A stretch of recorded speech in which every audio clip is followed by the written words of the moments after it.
What is up, Team Dragon Blaze? We're back with another episode of DB Guide. So, today we're going to get into midfielders. And yeah, that's just kind of it. We have like three archetypes for midfielders. We basically have defensive midfielder, disruptive midfielder, and also classic midfielder. And we're gonna go talk about them in a second, but as per usual, you guys know the drill. About 81% of you guys who are watching my videos is not subscribed, and I would really appreciate it if you would subscribe. I think at this point, like some people can actually like say it with me. So yeah, but yeah, basically, if you at the end of everything just have made yourself a really cool team after you've used maybe some tips of mine, you can of course put them in the Discord down below. If you have not already, I would really appreciate it. Once again, my Discord is in the description. And for all the people who like to see more Inazuma 11 gameplay instead of just only guides, you can also go to my Twitch. So, as I have done all of that, once again, we're gonna get into this finally. We're going to get into the type of midfielders once again. We're gonna talk about defensive midfielders. I think I've already talked about defensive midfielders before in my previous videos, but I'm going to explain this to all of you guys real quick again. Defensive midfielder is usually, like, funny enough, you have characters like defenders who you think would actually be your support, but actually most midfielders are actually the support character. You would have a defensive midfielder who's actually there to be able to shot block shots in the midfield to support not only your defenders but also your goalkeeper. Because what you can do with the defensive midfielder is you can, for example, for me, I like to have like a 3-man defense, but I do like myself some good shot blocking block moves. So what I could have is I can have a character like Aoyama. I think if you guys actually watch my my Inazuma 11 Striker 2013 playthrough, you saw that I used a lot of Aoyama, and I really liked Aoyama because Aoyama was my defensive midfielder, and he was able to shot block a lot of shots that were just kind of like coming at him. And then at some point, maybe a defender of mine did not really have a block move, but then he would still block it for the goalkeeper. And even if, and this is the fun thing about the defensive midfielder, right? Even if my Aoyama does have TP and I use it to shot block a move, I can then choose if I want to use Kirino if he has it available to also go for it. So a defensive midfielder basically gives you so much freedom to choose what you are going to do with your TP. So once again, you can, if a shot comes, you can choose, okay, do I want to use Aoyama's TP, do I want to use Kirino's TP, or do I want to use Shinsuke's TP? And because you have that liberty, you can preserve your TP with certain characters, and you can really think about how you're going to be playing with your characters. Is their offense too much?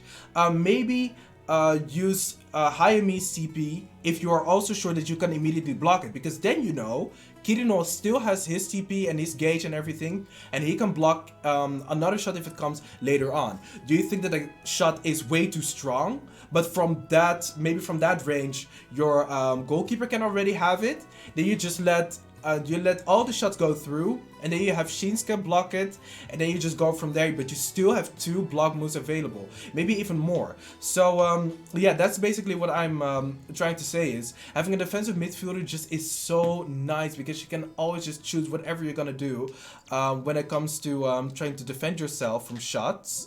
And there are a lot of different characters who can actually function this way. As I just said, in my previous videos, I would talk about Ichino. Today I talked about Aoyama.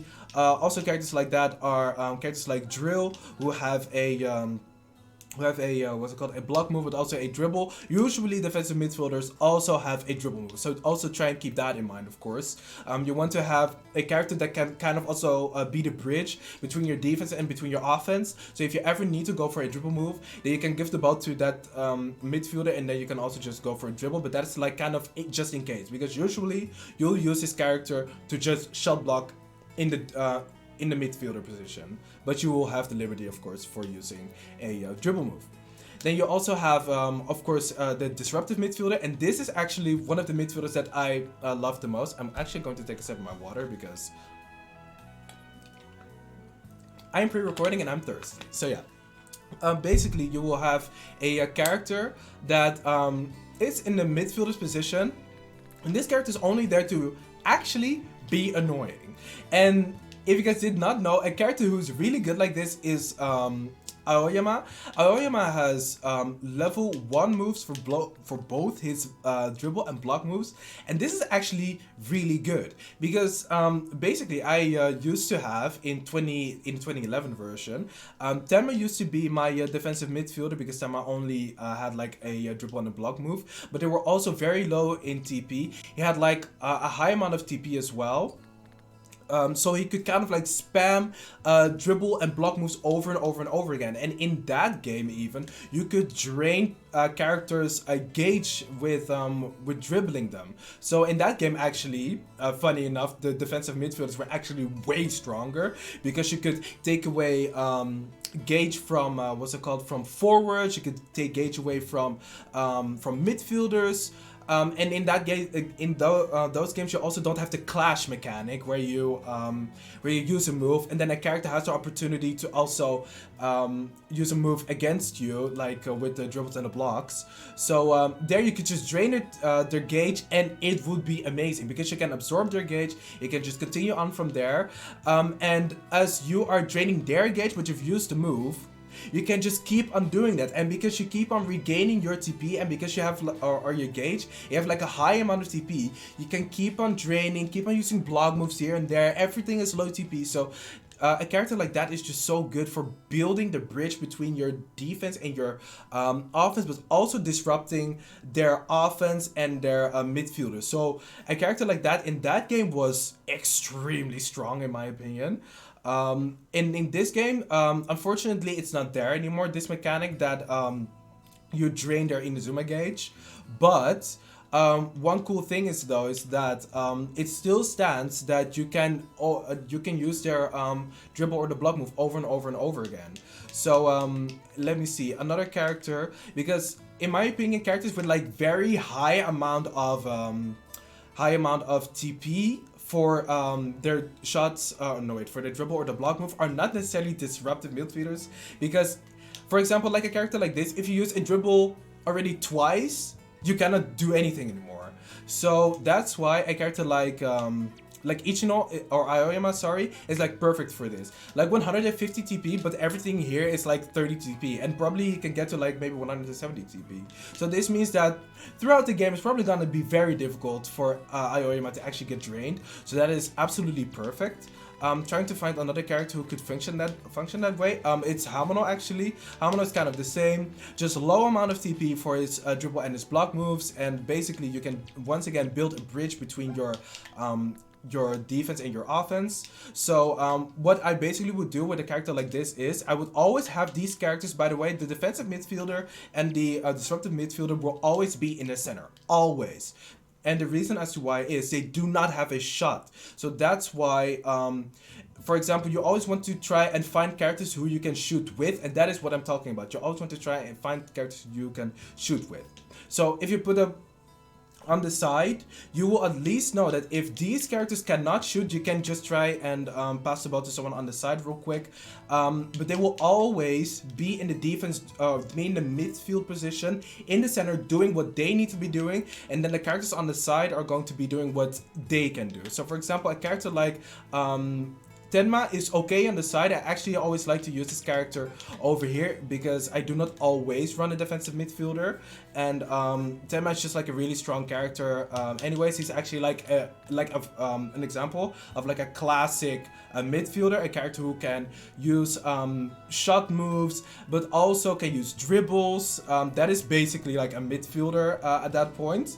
Classic midfielder, but he can also go for co-op moves as well, and he even has a block move, so that is just all extremely fun to play with and just very good as well.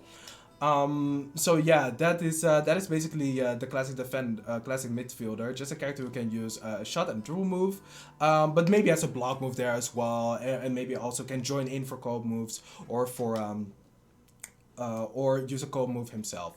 So yeah, I guess that's kind of like it. I think I also made a team, so I'm going to show you guys that one in a second. I just had of course an example of a team that I made in the past.